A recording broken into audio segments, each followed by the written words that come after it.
श्री गायत्री संक्षिप्त रहस्य। यं पश्यति चक्षुर्भ्यां यं स्पृष्टि पाणिना यमा भाषते किंचित तत्संगपूतमेव च। बृहत पाराशर स्मृति 2/97।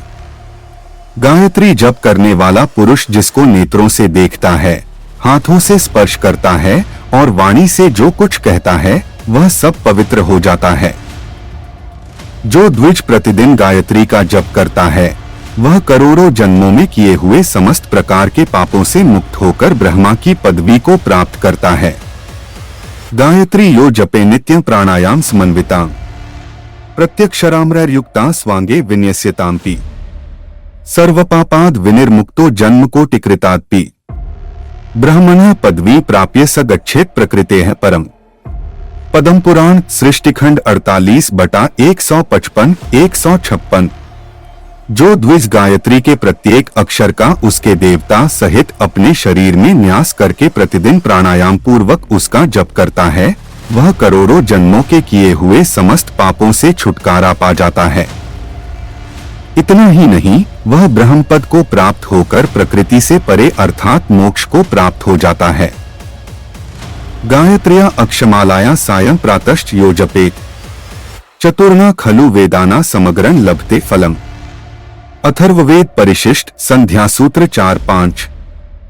जो प्रातःकाल और सायंकाल रुद्राक्ष की माला पर 100 बार गायत्री का जप करता है वह निश्चय ही चारों वेदों के अध्ययन का समस्त फल प्राप्त करता है। काशी, उज्जैन, केदार, नासिक और त्र्यंबक इन 5 स्थानों पर गायत्री मंत्र शीघ्र सिद्ध होकर सब कुछ देता है। गायत्री उपासना के लिए इनमें से एक स्थान का मिलना बड़े ही सौभाग्य का विषय है। उपासना काल में सूतक पातक पर विचार नहीं करना चाहिए। संकल्प के बाद साधक कहीं भी न जाए तो साधक के चारों ओर श्री गायत्री का सुरक्षा कवच रक्षा करता है जिससे वह घटनाओं के दोष से प्रभावित न हो सके। पर साधक घर में अकेला है और मुखाग्नि देने जाए तब 13 दिन तक साधना न करें। जल में खड़े होकर या आंवला या पीपल के निकट भी साधना सर्वोत्तम है। एकांत जहां अधिक प्रजा न आती हो वह देवालय भी उत्तम है। चलते चलते गायत्री का जप न करें। सिर ढककर भी जप वर्जित है। सिर ढककर कोई भी जप तप या कथा श्रवण निषेध है। अमावस्या से 4, 6, 8, 9, 13, 14 ये तिथियां जन्म नक्षत्र से साधना आरंभ न करें। तीव्र गति से कोई सा भी मंत्र न जपें, इससे लाभ न होकर हानि ही होती है। जापकर्ता को चाहिए कि वह अपने हाथ को वस्त्र से ढककर जाप करे। इस प्रकार जाप करने से ही जाप सफल होता है।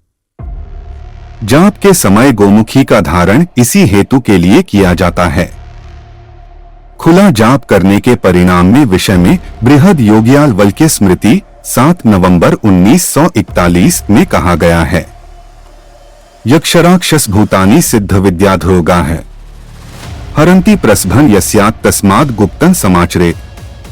यक्ष, राक्षस, भूत, सिद्ध, विद्याधर तथा सर्पये सभी हाथ को बिना ढके हुए जाप के फल को हठात हरण कर लेते हैं। आत्ममाला को ढककर ही जाप करना चाहिए। व्यास स्मृति में यही विधान है।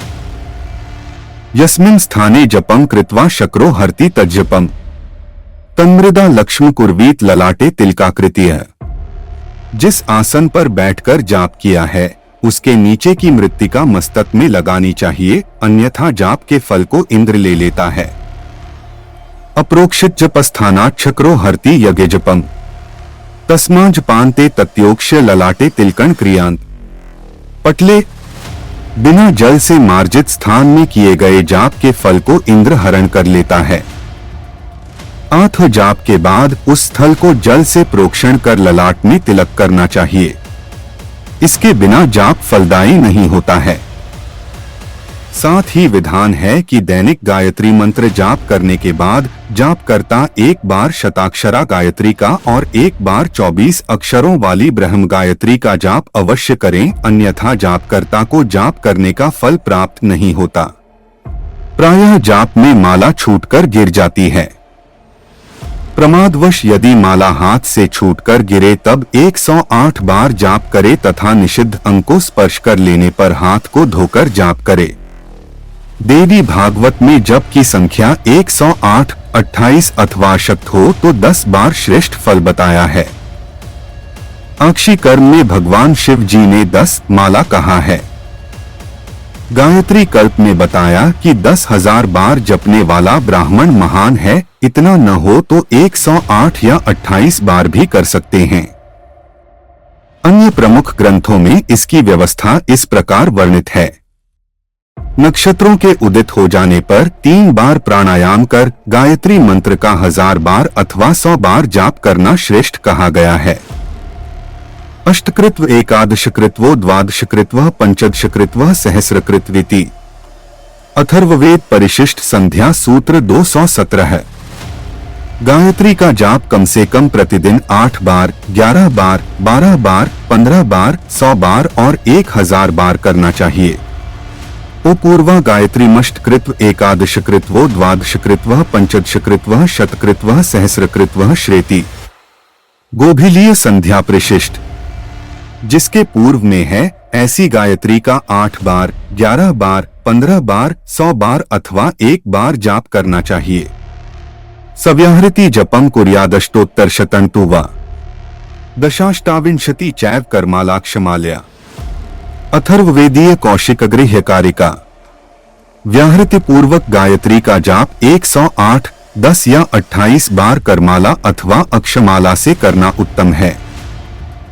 सहस्रकृत्वः सावित्री जपदत्यग्रमानस। शतकृत्वोपि वा समेत प्राणायामरो यदि।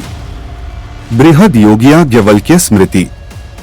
सर्तकता और एकाग्रता के साथ 1000 गायत्री का जाप करें अथवा प्राणायाम के साथ 100 बार गायत्री का जाप करें। अत्रि, यम, शौनक और वृद्ध आपस्तंभ ने गायत्री जाप की संख्या इस प्रकार लिखी है। सहस्रपरमा देवी शतमध्या दशावरा। गायत्री तो जपे नित्य सर्व पाप प्रणाशिनी। समस्त पापों का विनाश करने वाली गायत्री का जाप यदि 1000 की संख्या में हो तो वह श्रेष्ठ है, 100 की संख्या में करे तो मध्यम कोटि का है और 10 की संख्या में करे तो वह अधम कोटि का है। अंगुलियों के अग्रभाग में माला को रखकर किया गया जाप तथा सुमेरुल्लंघन पूर्वक किया गया जाप और अंगुलियों की रेखाओं में किया गया जाप, यह सभी निष्फल माने गए हैं। अपने हाथ को हृदय पर रखकर और अंगुलियों को तिरछी कर एवं हाथ को वस्त्र से ढककर दाहिने हाथ से जाप करना आवश्यक है। माला को अनामिका पर रखकर अंगूठे से स्पर्श करते हुए मध्यमा से फेरना चाहिए। सुमेरु का उल्लंघन नहीं करना चाहिए। दोबारा माला फेरते समय सुमेरु के पास से माला घुमाकर जाप करना चाहिए। दाहिने हाथ की अंगुलियों को मिलाकर हथेली की और कुछ टेढ़ी करनी चाहिए। अंगुलियों के अलग अलग रहने से जाप का पूर्ण फल नहीं मिलता है। रुद्राक्ष की माला, श्वेत पद्म की माला तथा स्फटिक मणि की माला से समस्त मंत्रों का जाप उत्तम माना गया है। रुद्राक्ष यदि बड़ा हो, छोटा हो, फूटा हो, वैवर्ण हो, लघु हो, पृथक हो, पहले से रखा हुआ हो, पुराना हो तो भी वह वरदायक माना गया है। सभी कार्यों में 108 दानों की माला प्रशस्त मानी गई है। मुख्य रूप से रुद्राक्ष की माला प्रत्येक उपासना में सर्वोत्तम मानी गई है। मंत्र खंड में कहा गया है कि स्फटिक और मोती की माला काले सूत से गूंथना चाहिए। संपूर्ण कार्य की सिद्धि के लिए रुद्राक्ष की माला से जाप करना चाहिए। धर्म, अर्थ, काम और मोक्ष की सिद्धि के लिए पद्माक्ष की माला से जाप करना चाहिए। नीम, पुत्रजीव, शंख, पद्म, मणि, कुशग्रंथि और रुद्राक्ष की बनी माला सर्वोत्तम मानी गई है। चंदन और शंख से बनी माला से जाप करने से 100 गुना, मूंगा से 1000 गुना, स्फटिक से हजारों लक्ष गुना, मोती से लक्ष गुना, चांदी से 10 लक्ष गुना, सोने से कोटि गुना, कुशग्रंथि तथा रुद्राक्ष से अनंत गुणित फल प्राप्त होता है। रंग बिरंगे सूत से या कमल के तंतु के समान सूक्ष्म और श्वेत तंतु से अथवा जिसके मध्य में ब्रह्मा नाड़ी हो, ऐसे सूत से गूंथी हुई माला सब कुछ देने में समर्थ है।